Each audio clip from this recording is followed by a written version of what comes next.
Muy buenas tardes, amigos, amigas. Ya estamos en estas lecturas de la biografía del psicoanálisis y hoy en el capítulo 2 de Historia del psicoanálisis, volumen 2, que para nosotros es el capítulo número 8, vamos a revisar la biografía de Paul Federn. Nació en 1871 a 1950. Teoría de la psicosis. Cuando lo conocí en 1909, Paul Federn tenía 37 años y todavía se dedicaba a la clínica médica, además de ejercer el psicoanálisis.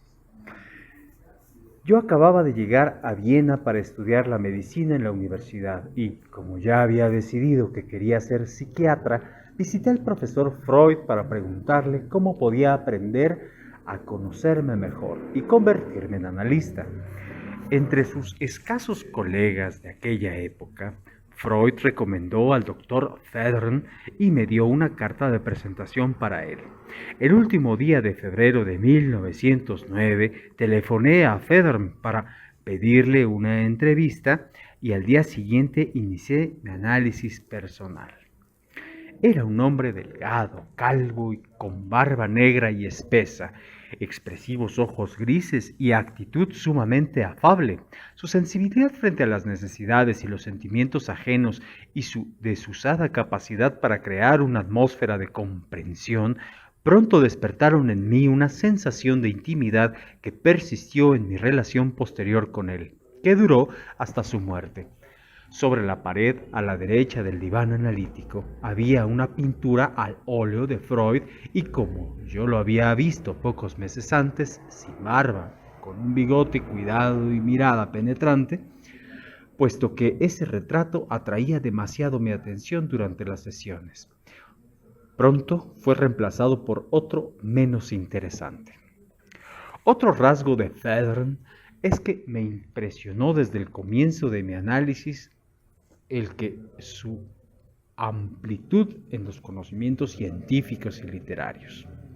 Sabía de memoria muchos pasajes de grandes escritores y poetas y tenía un notable talento para ilustrar algún poema significativo mediante esas citas, que a menudo arrojaban una luz particularmente esclarecedora sobre la cuestión que se trataba en ese momento.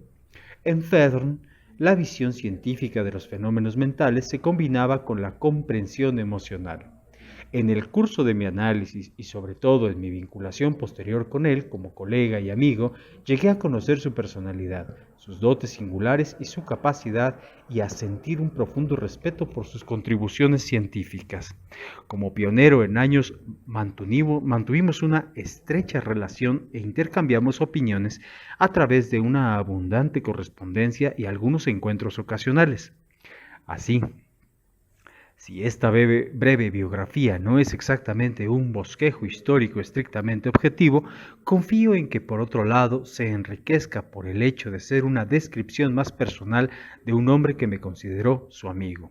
Con excepción de algunos recuerdos personales, todos los hechos sobre la vida de Federn, incluidos aquí, tanto privados como profesionales, están tomados de cartas que tengo en mi poder o de la correspondencia y los documentos que su hijo, Ernst Federn, tuvo la gentileza de poner a mi disposición. El abuelo de Federn, Busen Federn, era famoso rabino de Praga y, como todos los Federn, un pensador liberal.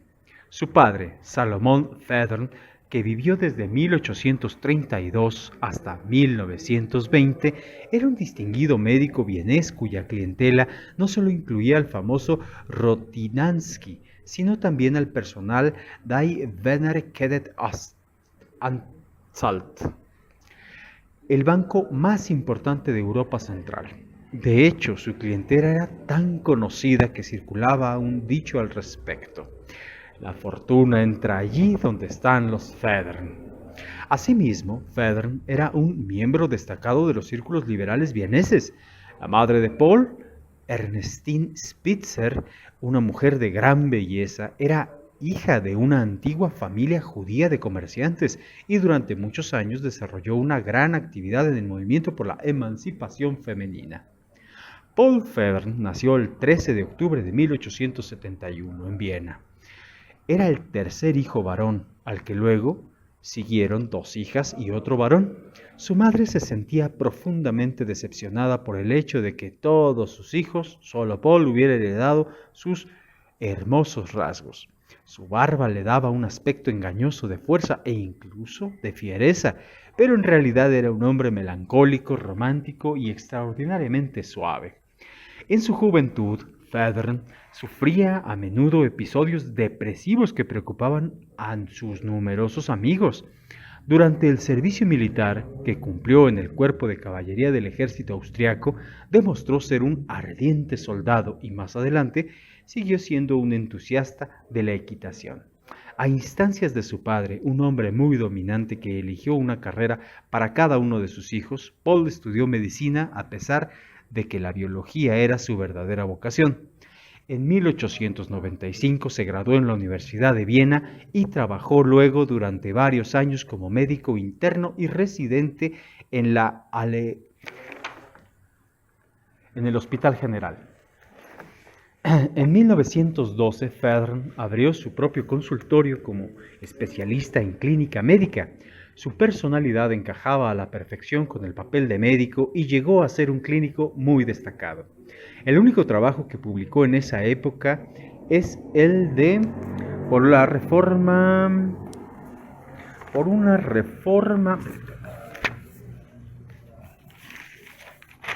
Caray, con estas traducciones, permítanme tantito.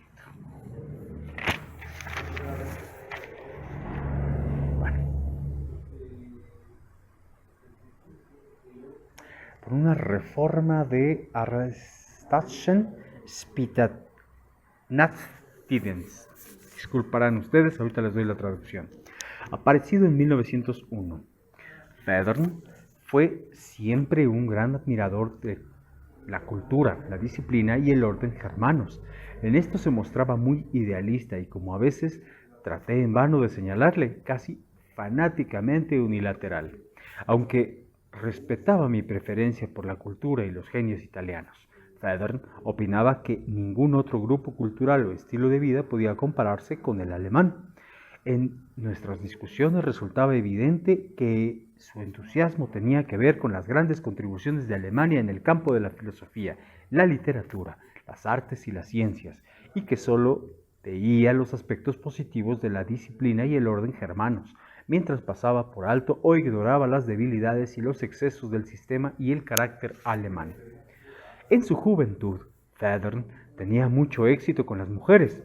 Conoció a su esposa, Wilma Bauer, cuando ésta solo tenía 12 años. La familia Bauer era muy amiga de Hermann Nothangel, el famoso clínico que fue profesor y mentor de Federn.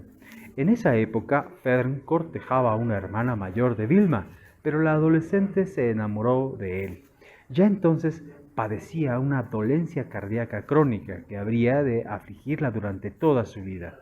Se casaron en 1905, cuando Wilma tenía 21 años y Federn 33. En diciembre de 1905 tuvieron una hija, Annie. En julio de 1910 nació su hijo Walter y Ernst, el tercero en agosto de 1914. La esposa de Federn era protestante y sus hijos fueron educados en esa religión. Y muchas ocasiones a lo largo de los años, Federn se preguntó si no debía convertirse al protestantismo.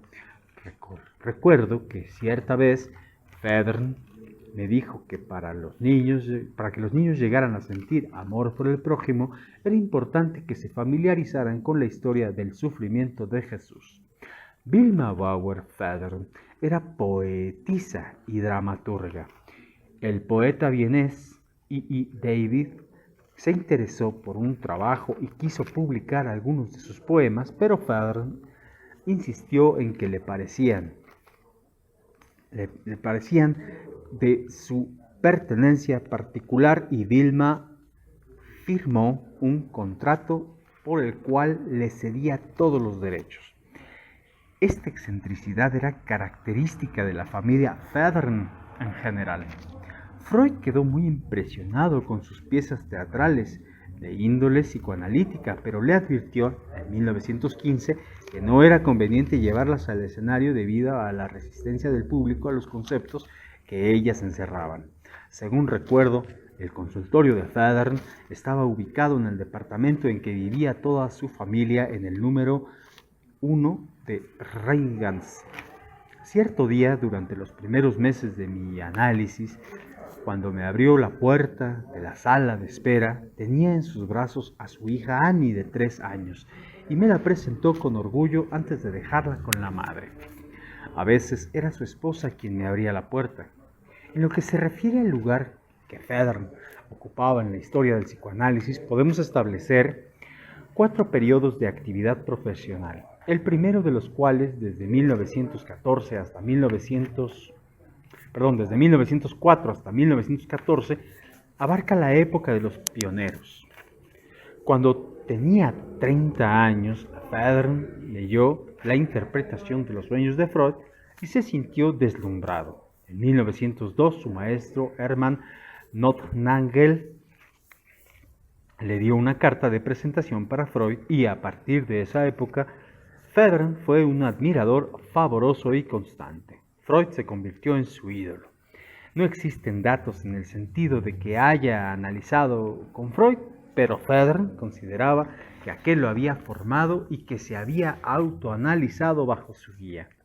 Después de su primer encuentro, los episodios melancólicos de Federn disminuyeron notablemente y se manifestaban solo a través de bruscos cambios en el estado de ánimo y de la idea persistente en que pondría fin a su existencia por propia mano si alguna vez llegaba a sentir que ya no era dueño de su vida.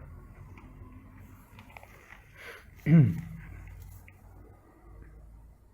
1904, cuando ingresó en el círculo íntimo de Freud, Federn fue el 4º médico que ofrecía su apoyo al psicoanálisis, después de Adler, Stickel y Reitler.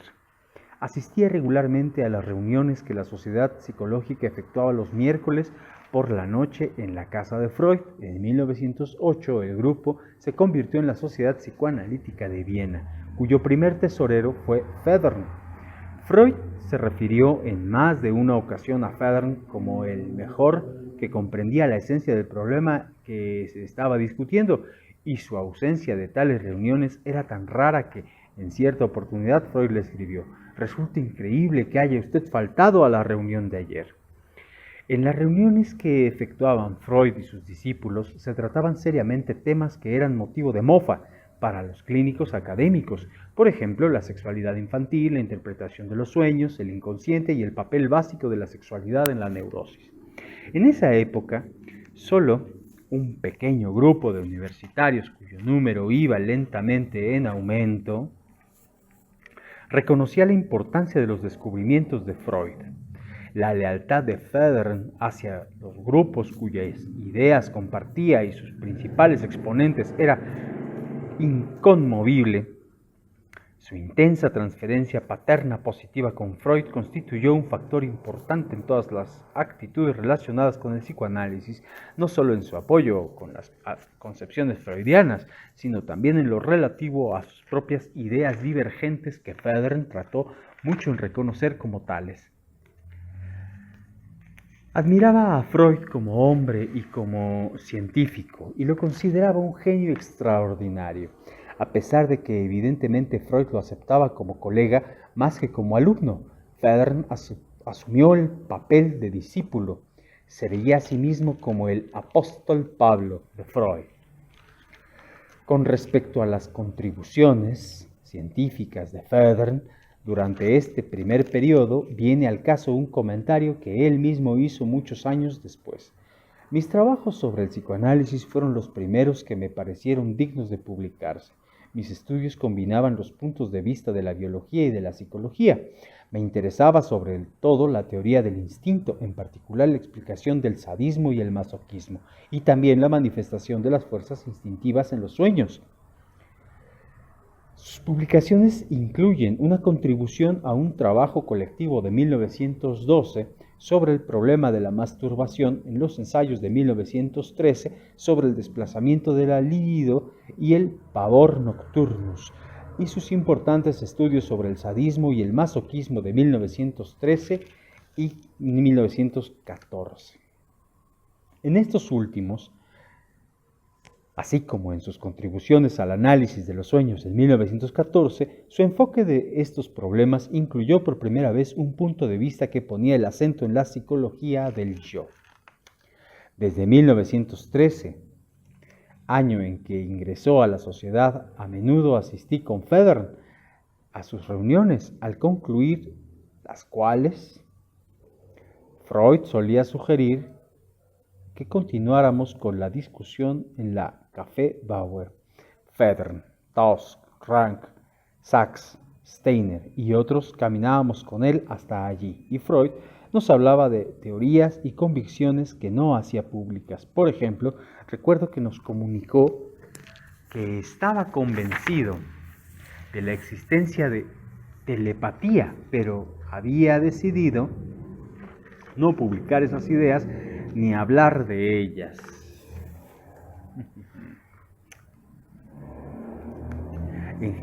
Puesto que esto podría intensificar los prejuicios en contra del psicoanálisis. También Federn experimentaba una activa curiosidad por la telepatía, lo cual resulta evidente en su informe. Mediante un cuidadoso examen de la actividad mental en el proceso analítico, llegó a la conclusión de que los estímulos procedentes de una parte del cerebro y dirigidos a otra, correlacionados con el sistema mental, no pueden transmitirse a través de fibrillas conductoras, sino que deben ejercer su acción a distancia por medio de ondas u otros procesos. Hoy diríamos que se trataba de un control remoto. Este informe permite también comprender que a través de tal control remoto algunos estímulos del cerebro pueden excitar a otro fenómeno que hoy denominamos percepción extrasensorial. En la primavera de 1914, Federn viajó a Estados Unidos para tratar a un paciente que llegó a ser más tarde un destacado dirigente político de ese país. Los psicoanalistas norteamericanos, incluyendo a Oberdorf, Smith, Ely y Yelef, Dorian Feithboom y muchos otros, sintieron gran admiración por él, según lo revelan algunos pasajes de la historia del psicoanálisis en América de Oberdorf. Federn inició el viaje de regreso en julio a fin de estar junto a su esposa para el nacimiento de su tercer hijo. Mientras viajaba hacia Viena, se declaró la guerra entre Austria y Serbia y casi todo el resto de Europa no tardó en verse envuelto en la contienda. Federn prestó servicios como médico del ejército durante los años de la guerra. En vista de su simpatía, su idealismo y su admiración por el estilo de vida alemán, no resulta sorprendente que fuera un patriota convencido, seguro de la victoria. La afirmación de Jones en el sentido de que ya en 1914 Federn creía en la victoria de Inglaterra es incorrecta. Recuerdo claramente que en cierta ocasión durante el curso de la guerra, Federn y yo discutimos la situación y estuvimos en cordial desacuerdo. Por esa época yo me sentía muy identificado con Italia, puesto que Trieste era mi ciudad natal, pero su lealtad para con Alemania y sus aliados era inconmovible. Federn invirtió todo el oro que poseía en bonos de guerra austriacos, siguiendo el consejo de su hermano Walter, experto en economía, según el cual, si Austria perdía la guerra, todo estaría perdido, el mundo ya no tendría sentido y la posesión de oro carecería de valor. A partir de ese momento, y exceptuando unos pocos años en Nueva York, Federn nunca volvió a estar en buena posición económica. Sus preocupaciones en tal sentido se vieron agravadas por el hecho de que no tenía mucho sentido comercial y a veces se mostraba descuidado con el dinero. En cierta oportunidad, cuando acababa de cobrar los honorarios correspondientes de un mes de consultas, asistió a un concierto de Yvette Gilbert, llevando esa suma en el bolsillo, y fue víctima de un carterista. Hay un cierto elemento de ironía en ese incidente, aunque es dudoso que Federn pudiera apreciarlo en su momento. En su juventud él mismo solía divertirse vaciando los bolsillos ajenos, como una suerte de juego de salón que entretenía a sus amigos en las reuniones, en quien habría de ser el maestro de Eichhorn. Este don especial no carece de significación. Como analista, no se mostraba estricto en cuanto a exigir a sus pacientes que le pagaran puntualmente sus honorarios y a veces los trataba gratuitamente, actitud que Freud desaprobaba, lo cual no influyó sobre la indiferencia de Federer en lo que se refería a cobrar sus deudas. La falta de importancia que atribuía al dinero parece haber tenido su origen en un profundo sentimiento de culpa por pertenecer a una familia acaudalada.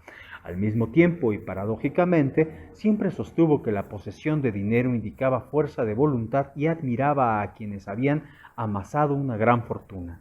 Desde 1914 hasta 1924, esto es, en el segundo periodo de su actividad profesional, Federer dedicó gran parte de su tiempo a los análisis didácticos, además de ser uno de los principales analistas didácticos de Viena. También era presidente del Instituto Didáctico de la Sociedad de Viena. Es digno de señalar que la gran mayoría de sus alumnos de esa época se distinguieron más tarde por sus propias realizaciones. Durante este periodo, Federer desarrolló ideas sobre la psicología social que siguen muy de cerca a las de Freud. Su principal trabajo en este campo, sobre la psicología de la revolución y la sociedad sin padre, de 1919. En 1920 presentó también su estudio sobre los sueños de inhibición, sobre la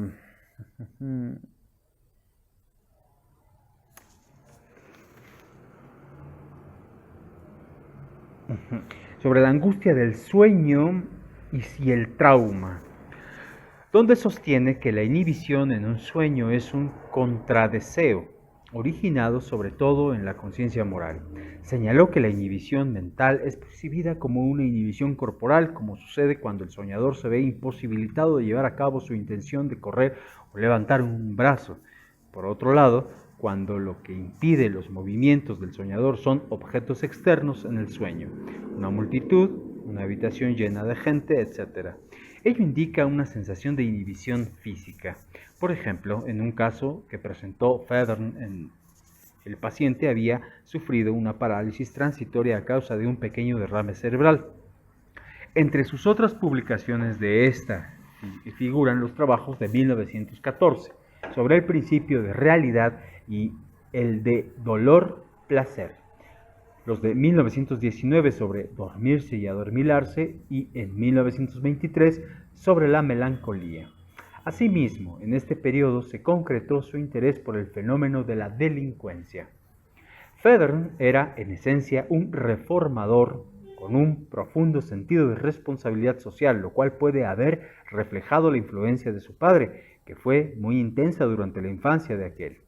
A menudo asumía una posición militante en cuestiones sociales y desarrollaba gran actividad en los movimientos destinados a mejorar los estándares de bienestar médico y social en los campos de la educación sexual, la salud materna, la pedagogía y la educación familiar. Él y su hermana constituyeron una influencia decisiva en la fundación del establecimiento de Verein, la única institución privada no sectaria de Viena, basada en el sistema inglés en la que Federer trabajó como médico durante algún tiempo. Más tarde, en colaboración con su gran amigo del doctor Heinrich Meng, fue compilador, además de colaborador, de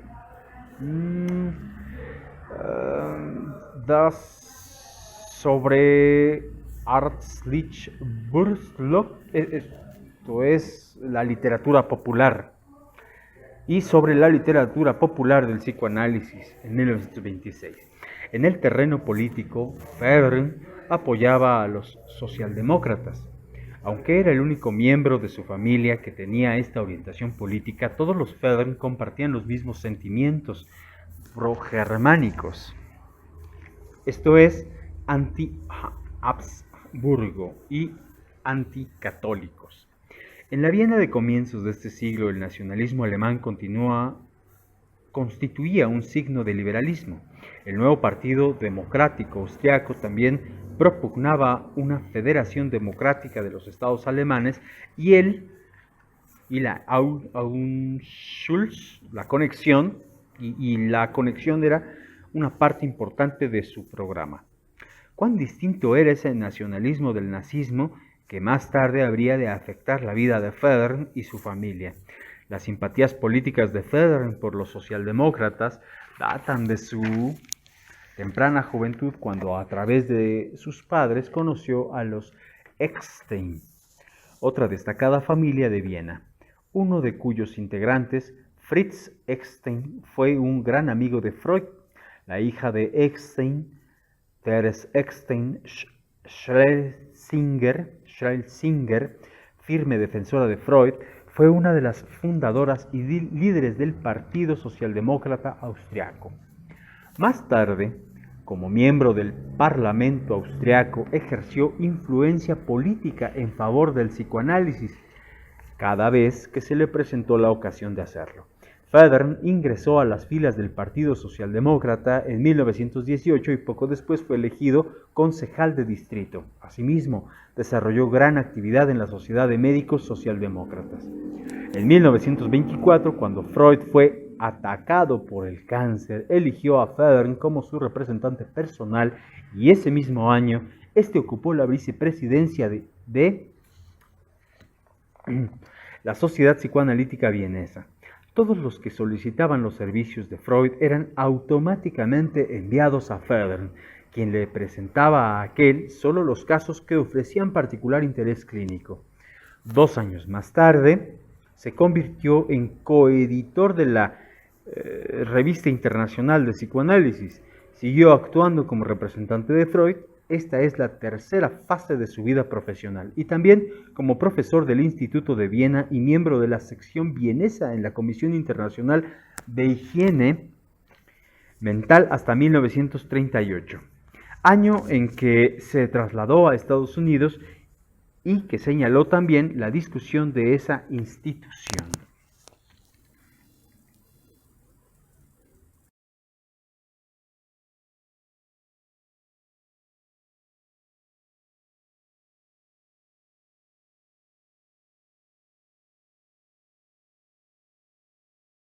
Gran influencia, puesto que Freud confiaba plenamente en él y que Anna Freud, como vicepresidente segunda a partir de 1931, nunca se opuso a las decisiones tomadas por su padre y Federn.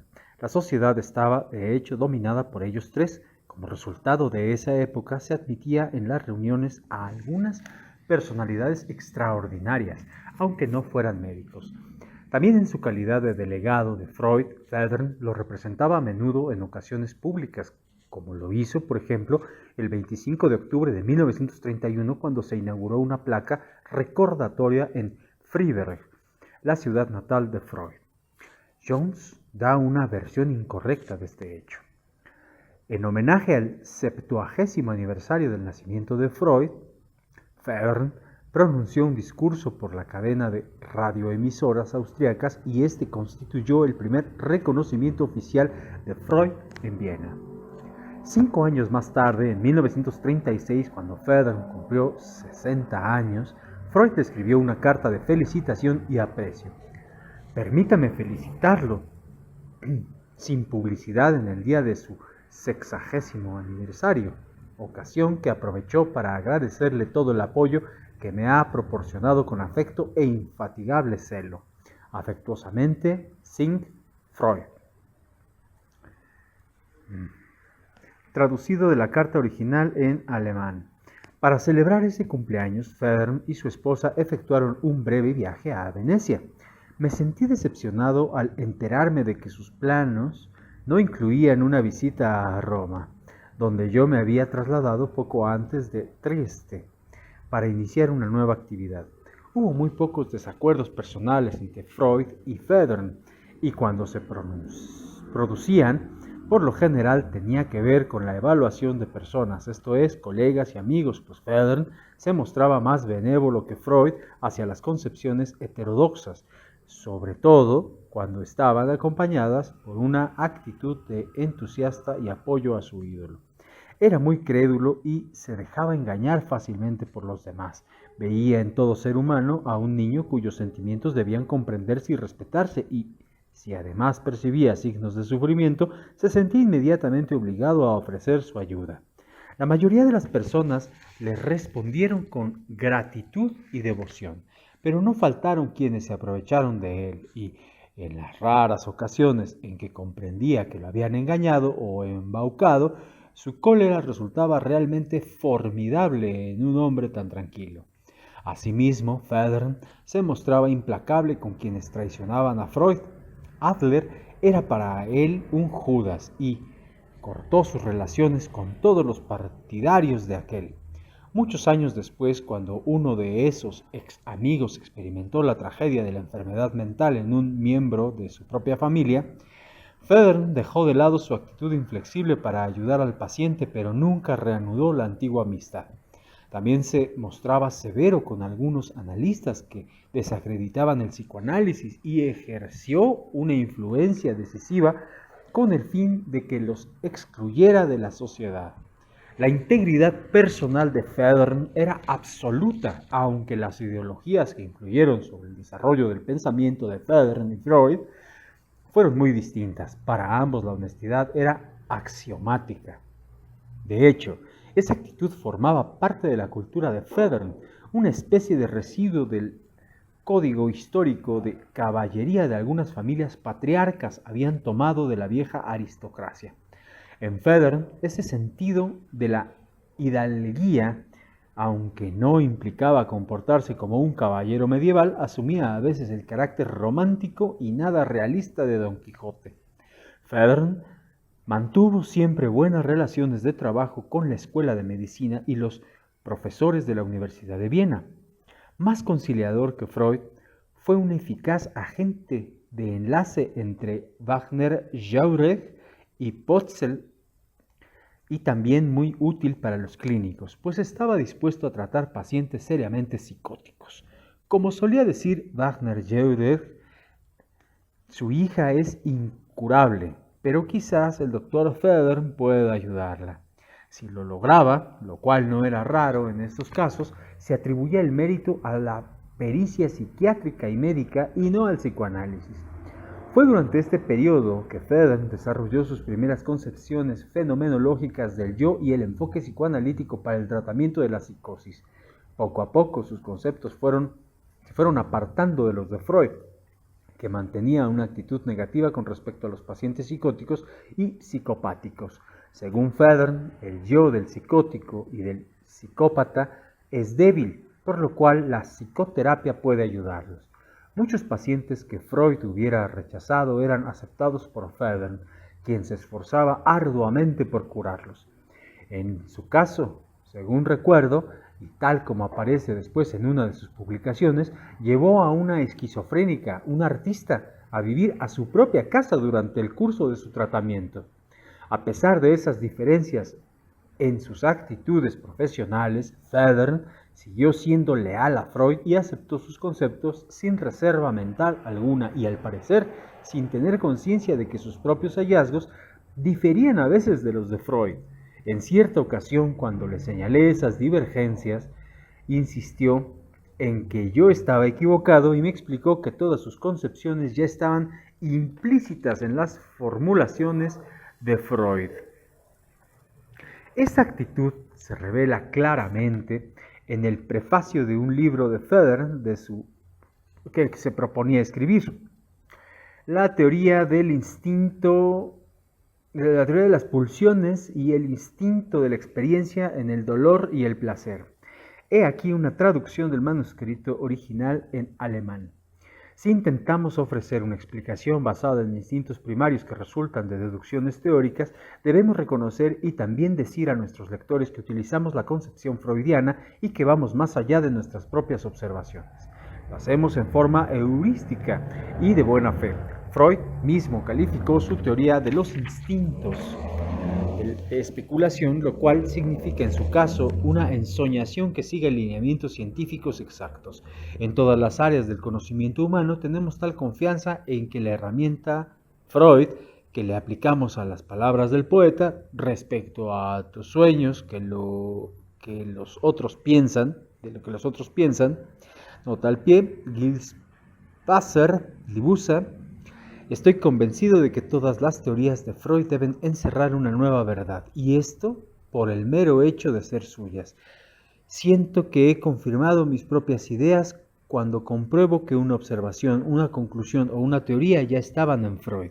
Cada vez que me aparté de sus concepciones o lo contradije, aguardé siempre de 10 a 20 años y verifiqué nuevamente mis conclusiones. Asimismo, en este libro sigo solo las ideas y los métodos de Freud y me limito a agregar a ellos algunos conocimientos.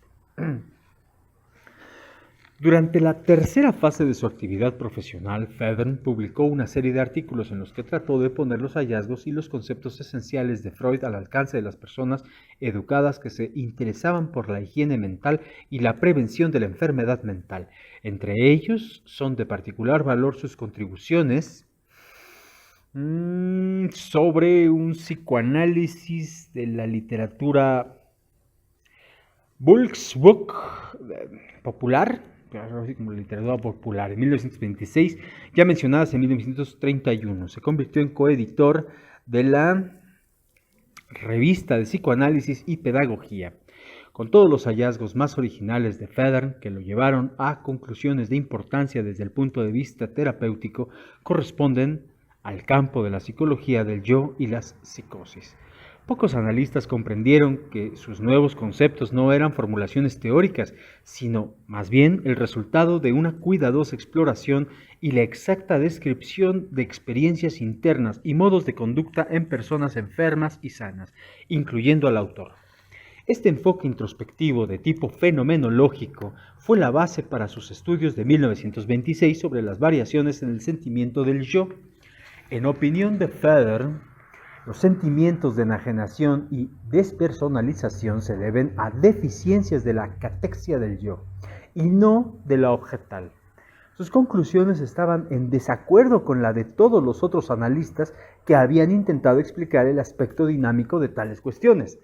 Aun cuando sus formulaciones relativas al yo y sus funciones diferían de las de Freud en ciertos sentidos, Federn seguía esforzándose por demostrar la exactitud de la doctrina freudiana. En 1920, cuando Freud llegó a la conclusión de que en todos los seres vivos debía existir un instinto de muerte, Federn se opuso a ella en un comienzo, pero las pruebas clínicas ante la especulación terminaron por convencerlo. A partir de ese momento apoyó la concepción freudiana. En sus artículos Narcisismo y estructura del yo, de 1927, El yo y la el subject and object sujeto y objeto al narcisismo, de 1929, aceptó el nuevo dualismo de los instintos, la libido y la catexia destructiva derivada del instinto de muerte, en la raridad de la pulsión de muerte, de 1930. Informó haber encontrado en ciertas manifestaciones autodestructivas de pacientes melancólicos graves una prueba inequívoca de la existencia de instinto de muerte. Pero Federn nunca abandonó su formulación previa de instintos de autoconservación del yo e instintos sexuales derivados de la libido. Creía, como me manifestó a menudo, que por lo menos debían existir 3 catexias básicas de autoconservación libidinales y destructivas que más tarde denominó mórtido. Al comienzo, los trabajos de Federn sobre la psicología del yo no fueron valorados por sus colegas y dentro del grupo psicoanalítico sufrió un aislamiento científico en cierto sentido análogo al que vivió Freud con respecto a sus colegas médicos cuando inició sus exploraciones en el campo del psicoanálisis. Para Federn, el soñador y el romántico, mucho menos realista que Freud, esta constituyó una experiencia muy dolorosa. Después de 1930, cuando algunos psicoanalistas que habían asistido a sus seminarios publicaron artículos y libros sobre la psicología del yo, pero sin mencionar su nombre, sufrió una tremenda desilusión. Con todo, lo cierto es que el mismo Fedorn admitió más de una vez que en mi presencia que en sus publicaciones no se expresaba con claridad en lo relativo a los complejos originales y hallazgos. Esta falta de claridad se debía, por lo menos en parte, a su inconmovible lealtad hacia Freud, que hacía que sus comunicaciones tuvieran como principal objetivo comprobar los conceptos freudianos. Aun cuando yo me había analizado con Fedorn, estaba muy familiarizado con su peculiar estilo, no siempre podía comprender acabadamente sus trabajos. Solo después de exhaustivas aclaraciones, a menudo por correspondencia, logré entender realmente sus ideas y reconocer su valor científico y terapéutico. Particularmente en El sentimiento del yo en los sueños, de 1932, Fedorn reveló su creciente comprensión del fenómeno del yo, como solía llamar a las manifestaciones de esa instancia psíquica. Equiparó al yo con el sentimiento del yo y estudió las diferentes etapas y estados del yo. Llegó a la conclusión de que, tal como ocurre con el yo esquizofrénico, el yo del sueño está débilmente catectizado y, desde el punto de vista estructural estricto, no está catectizado como parece sugerir el término yo narcisista. En su estudio y tratamiento de pacientes psicóticos desarrolló métodos psicoterapéuticos específicos que, en algunos aspectos, eran muy distintos de los que se aplicaba en el tratamiento psicoanalítico clásico de las neurosis. Al reconocer la importancia de una figura materna correctiva para el tratamiento del yo deficiente, llegó a la conclusión de que la participación de una terapeuta, una asistente social o una enfermera adecuadamente adiestrada era indispensable en el caso de los pacientes psicóticos. Gertrude Schwinn, la enfermera suiza que él adiestró, llegó a hacerse famosa en ese sentido. Fedorn se la presentó a Wetzel, director de la clínica psiquiátrica de la Universidad de Viena, donde se utilizó por primera vez el tratamiento con insulina. Sus experiencias se publicaron en Suiza en 1940. Y una traducción inglesa: El camino del alma hacia el enfermo mental. Apareció algunos años después, en 1954. Gracias a los esfuerzos de Fedorn, Gret Bribing y Anna Freud aceptaron hacer un análisis de control de Gertrude Schwinn, y con su diploma de enfermera, esta fue admitida como miembro de la Sociedad Psicoanalítica Vienesa. Hasta ahora, ninguna otra sociedad psicoanalítica ha seguido este precedente. Aunque Fedorn no tenía confianza en la terapia electroconvulsiva, fue uno de los primeros clínicos que intentó curar la esquizofrenia mediante procedimientos químicos.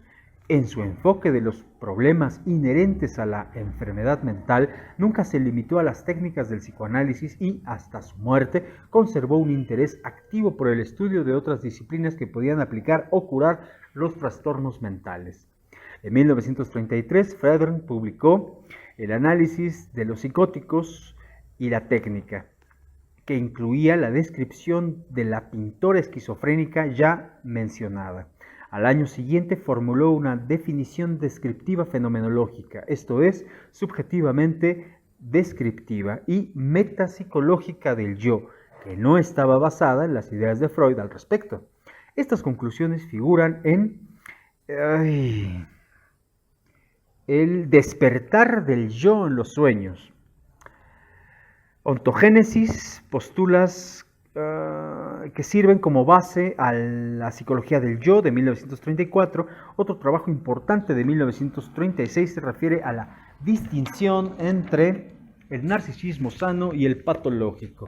Los conceptos de Fedorn sobre la flexibilidad de los límites yoicos mentales y corporales constituyen la base para comprender los fenómenos de las alucinaciones y los delirios, así como el sentimiento de desrealización y despersonalización.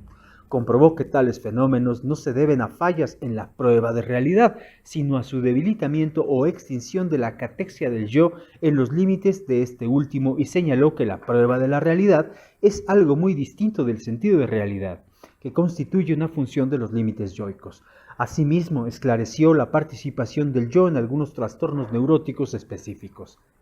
En sus propios volúmenes de las obras de Freud, Inhibición, Síntoma y Angustia, el caso de Schreber y muchos otros, y también en su ejemplar del trabajo de Anna Freud sobre las defensas del yo, Federn escribió numerosas acotaciones que jamás se publicaron. En la actualidad, sus alumnos estudian con interés esos acontecimientos que a menudo expresan desacuerdos con el texto. En una publicación reciente mencioné esas notas en relación con el caso Schreber. Un trabajo más extenso sobre el mismo tema fue presentado por el doctor Peter Gauber en Nueva York durante la reunión efectuada en invierno de 1960 a 1961 por la Asociación Psicoanalítica Norteamericana con el título Federn's Anotaciones de Federn's sobre la teoría de la ansiedad en Freud, 1936, durante el cuarto periodo de su actividad profesional, casi hasta su muerte ocurrida en 1950. Federn vivió en Estados Unidos. En septiembre de 1938 abandonó Viena y se dirigió a Nueva York, aunque la guerra no se había declarado. Su hijo menor, Ernst, ya había sido arrestado por la Gestapo, motivo por el cual no pudo acompañar a su familia. En febrero de 1939 llegué a Estados Unidos y durante mi primer mes en Nueva York tuve oportunidad de renovar mi amistad con Federn. En nuestros frecuentes encuentros solíamos hablar largamente sobre cuestiones psicoanalíticas y problemas personales. La muerte de Freud en septiembre de 1939 conmovió profundamente a Federn. Con todo, se hizo evidente que a partir de ese momento se sintió más libre para expresar sus conceptos divergentes. Desde 1940 en adelante, la dinámica de la psicosis se hizo cada vez más clara. No las consideraba el resultado de un narcisismo excesivo, sino más bien enfermedades del yo. En sus complejos procedimientos terapéuticos con pacientes psicóticos, tomaba en consideración el menoscabo económico de diversas funciones yoicas. Sus trabajos de 1943 sobre el análisis de la psicosis, los errores que podían evitarse en el tratamiento y la transferencia, y los de 1949 sobre los principios psicoterapéuticos en la esquizofrenia latente y acerca de la higiene mental del yo y el yo psicótico son más lúcidos que sus publicaciones previas sobre los mismos temas. Sus análisis de un sueño bajo anestesia general, publicado en 1944, describe su propia experiencia durante una operación dental y contribuyó a esclarecer el fenómeno del sueño y del yo del sueño. En 1946, el abogado de Federn descubrió una ley que autorizaba a ejercer la medicina sin examen previo a los médicos que habían obtenido su título antes de 1914 en universidades extranjeras reconocidas, gracias a lo cual Federn pudo por fin reanudar la práctica de su profesión. Solo entonces se admitió como miembro titular de la Sociedad Psicoanalítica de Nueva York y su instituto didáctico. Como analista didacta, Federn no siempre estuvo de acuerdo con el Instituto de Nueva York. Sus puntos de vista con respecto a los inconvenientes de un sistema demasiado rígido para el análisis didáctico y de control resultaron proféticos. En particular, advirtió que un sistema que permite al analista emitir un juicio sobre el candidato es nocivo para este, profesional y personalmente, y también para el analista didáctico.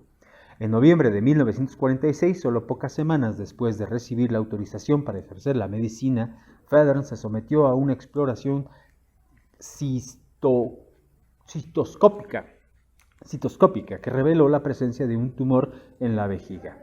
Inició entonces un tratamiento con radio y al cabo de un año me escribió para decirme que dos acontecimientos lo habían hecho muy feliz. Primero, creía que se trataba de un tumor benigno y segundo, por fin podía ejercer la medicina en Nueva York.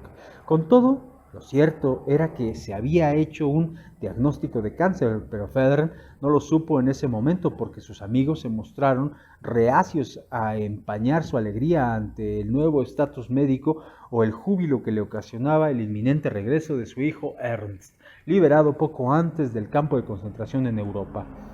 Quizá la culminación de vida profesional de Federn en los Estados Unidos fue la invitación a exponer sus teorías en Winter-Bertan Hospital de Topeka, Kansas, en junio de 1949. Su disertación sobre la higiene mental del yo y del yo psicótico, Weiss, 1952, causó honda impresión en el grupo. Según algunos de los presentes, Él mismo era una figura que inspiraba hondo respeto mientras improvisaba frente a un público muy numeroso porque un trastorno ocular le impedía leer el texto que había preparado. De regreso a casa en Nueva York, Federn se detuvo en Chicago. Se encontraba de excelente humor cuando lo recibí en la estación de ferrocarril, evidentemente complicado por la reacción de los psiquiatras de Topeka. Más tarde, durante una comida que ofrecí en su honor y a la que asistieron otros analistas y amigos comunes, recuerdo que se mostró más conversador y entretenido que de costumbre. Cuando volvió a Nueva York, se enteró de que tenía cáncer en la vejiga. Después de consultar a varios especialistas, decidió operarse sin tardanza y por primera vez en su vida se internó en el hospital. Cáncer debe irse, fuera con el cáncer. Le dijo a su primo, el patólogo Paul Klemperk, el primer paso de lo que habría de ser una operación en 2 etapas constituyó un fracaso, y Federn sufrió física y emocionalmente. Exceptuando la intervención quirúrgica efectuada en noviembre de 1946, esta era la primera operación a la que se sometía y a los 78 años resultaba un paciente difícil. Su esposa, que tenía una afección cardíaca congénita, experimentó un colapso al enterarse de la noticia. Federn recuperó parte de sus fuerzas y volvió a trabajar, pero su esposa nunca se recobró y murió el 15 de diciembre de 1949. Mi último encuentro con Federn tuvo lugar para la Navidad de ese mismo año. Sabiendo que le quedaba muy poco tiempo de vida, me dijo entonces que pondría fin a sus días antes de que llegara su hora. A pesar de mis deseos de alentarlo, me sentí impotente de hacerlo. A través de nuestra conversación comprendí claramente que el mundo había quedado vacío para él sin su esposa y sin Freud. Con todo, se manifestó satisfecho de haber completado su propia obra. No se lamente cuando me haya ido, me dijo, porque ya he puesto por escrito lo que tenía que decir en el campo de la psicología del yo. Desde enero hasta fines de abril de 1950, Federn prosiguió sus actividades profesionales, pero en una escala limitada. Veía 5 pacientes por día y es interesante señalar que ese es el número de enfermos que Freud trataba después de haber enfermado de cáncer. Asimismo, dirigía en su propia casa un seminario. En una carta que me envió en abril de ese año, Federn menciona en ese seminario, y lo cual es aún más notable, reconoce la importancia de las divergencias entre sus conceptos y los de Freud. Dicen, puesto que en mi seminario Yeshiván moderno debo comentar el yo y el ello, tengo que aclarar para mí mismo todas las contradicciones entre mi psicología del yo y la de Freud. Son más esenciales de lo que jamás supuse. Durante esos últimos meses, Federn acudió solo una vez al Instituto Psicoanalítico con el único propósito de comunicar a sus colegas que, a pesar de su enfermedad, había reanudado sus investigaciones y su actividad profesional. Cuando Anna Freud visitó en Nueva York por primera vez, en abril de ese año, Federn envió a su hijo Ernst en su reemplazo a la conferencia de aquella que pronunció el instituto.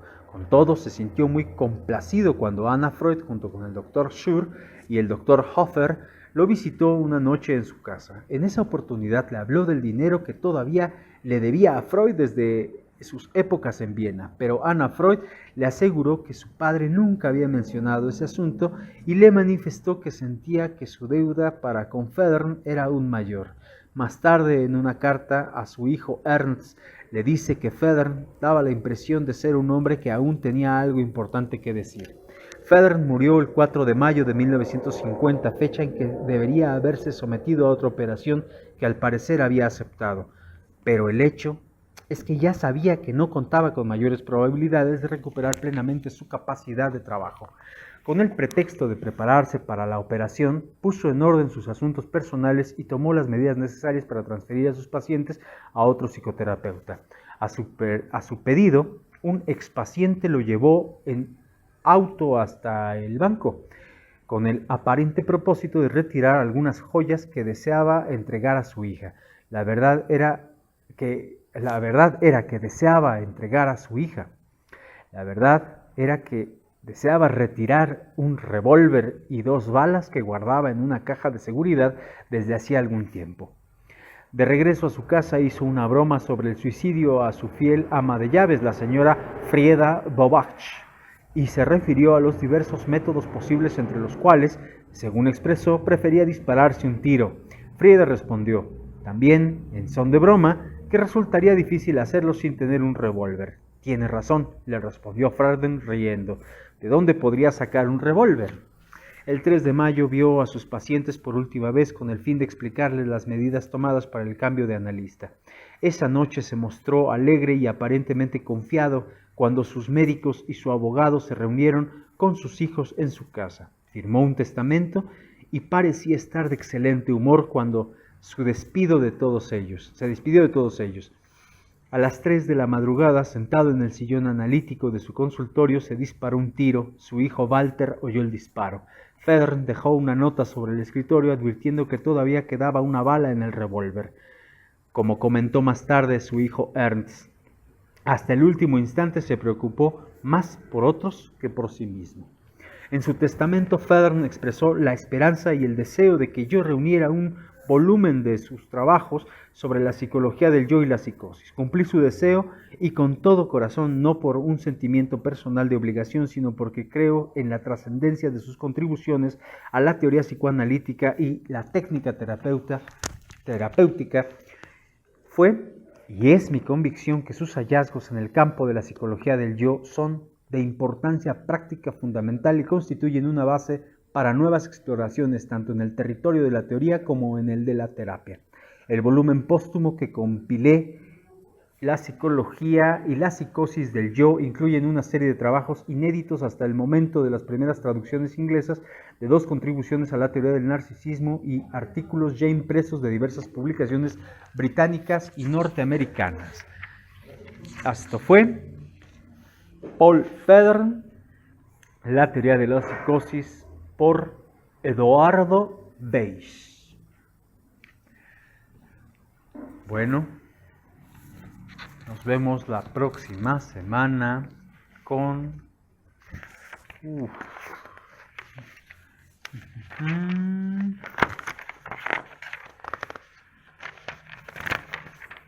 Edward Hilchman.